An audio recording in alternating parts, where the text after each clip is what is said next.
Yeah, so do you remember that game in 2017? We'll start there before we bring Of it course up he to does. He remembers that 2022. game.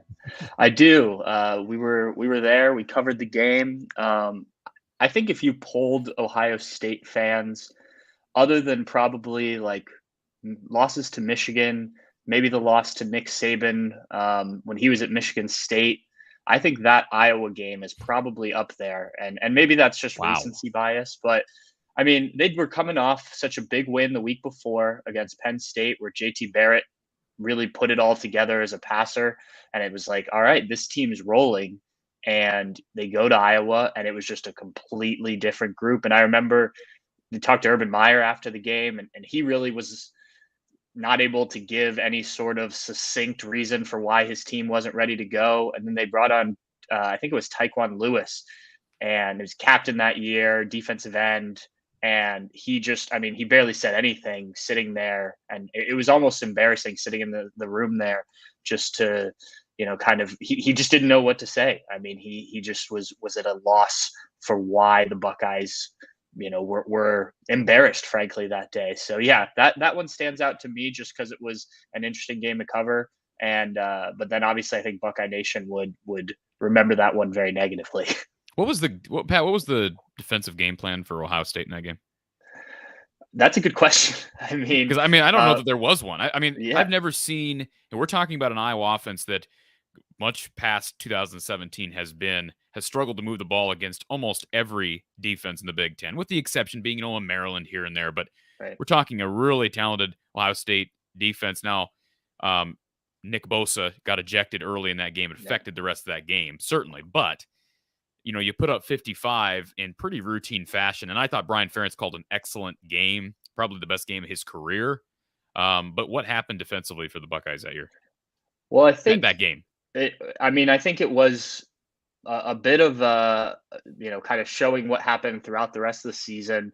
I mean, the linebackers were exposed, certainly. And I'm not sure Ohio State's really found the dominant linebackers that I think you think of when you think of Ohio State linebackers since then. I mean, Tough Borland, I remember trying to guard tight ends in that game and some of the other linebackers, and it just didn't work. I don't know if the Buckeyes just felt like with the way they played against Penn State and the way they were able to turn things around in that game the week before, if they could just come in and roll the defense out there and play. But Iowa obviously had plenty of motivation to beat a top-ranked Buckeye team in their house, and I think that Ohio State had no answers defensively and even offensively. I mean, JT Barrett turned the ball over multiple times. I think he turned the ball over his first throw of the game, which kind of ended the streak that he had going from the Penn State game the week before. So yeah, nothing worked. I honestly, I can't say that there was like a clear game plan that was ever communicated that just Iowa did something they didn't expect or anything like that. It just was one of those days. And I certainly think being overconfident from that Penn State game played a part, but credit Iowa for sure. I'll let you guys take off on this conversation because fortunately for me, I'm the lucky one. I get to talk to Corey on a regular basis. Pat, I bring you on a regular basis. So to get the Ohio State angle coming up on this Iowa game, but I'll just make one note here. And I think this truly, because I'm not a big believer in the trap game, but yes, and certainly not to take anything away from Iowa. They showed up and they delivered in spades. But Ohio State, comes off that enormous. They're down 18 against a top 5 Penn State team. They come back, they win at the wire 39-38. And then coming off of I don't know if you remember, Pat, the game off of the Iowa loss on the road, they took on a Michigan State team that finished the season in the top 15 in the country, 10-3, and Ohio State beat them 48-3. So they were rather motivated following this loss than going to take on Sparty.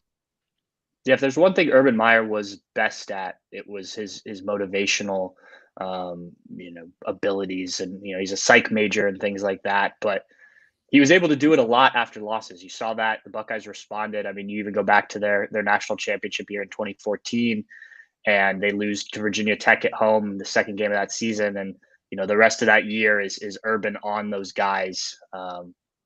Every game, and they were able to obviously win the Big Ten, win the national title.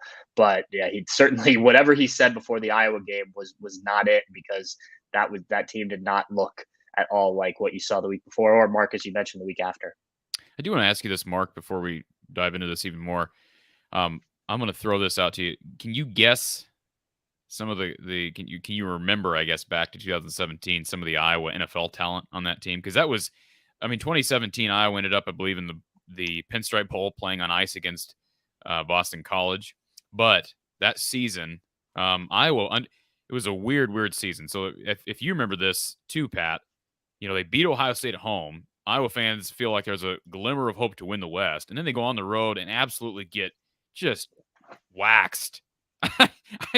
Absolutely waxed at Wisconsin. They scored 14 points, both off of pick sixes from Josh Jackson, who Ohio State fans still have giving them nightmares at night.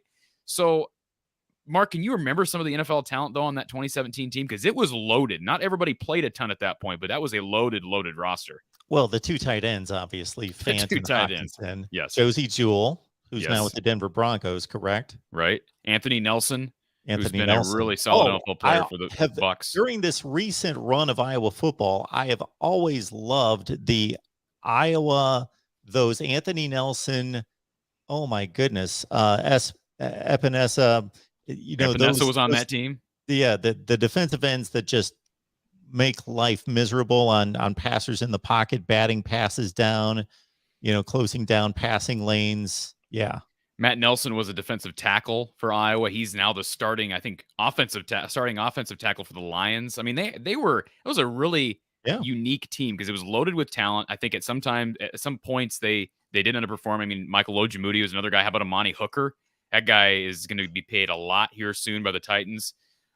Blossoming defensive back in the league. And then again, you mentioned the two tight ends, Amir Smith-Marset. Akram Wadley played really well in that game. Tristan Wirfs was on that team. So from a talent standpoint, I don't think Iowa this year, now this is going to make people, I think there's actually more hype around Iowa this year, given what they return. They return Sam Laporta, they return Jack Campbell, but Iowa is going to have to execute at a very high level to stay in this game. And let's remember, it is at the Shoe, right? So, I don't know that JT Barrett played a worse game in his career. You talked about how well he played the week prior against Penn State. And certainly when you're on the road, and I think a lot of Big Ten athletes would say that, Big Ten football players would say that Iowa is one of the tougher places to play in the country. You were there, Pat. That atmosphere was electric. And it wasn't even a night game. That's what's crazy. It wasn't even a night game, and it was insane. But when you get a pick six to start the game, it can snowball. And it felt like it snowballed for JT Barrett. I mentioned Josh Jackson had the game of his life. Everything just seemed to go Iowa's way. In basketball things, the ball sometimes bounces your way. Same thing with football. I don't know that much more could have gone wrong for JT Barrett.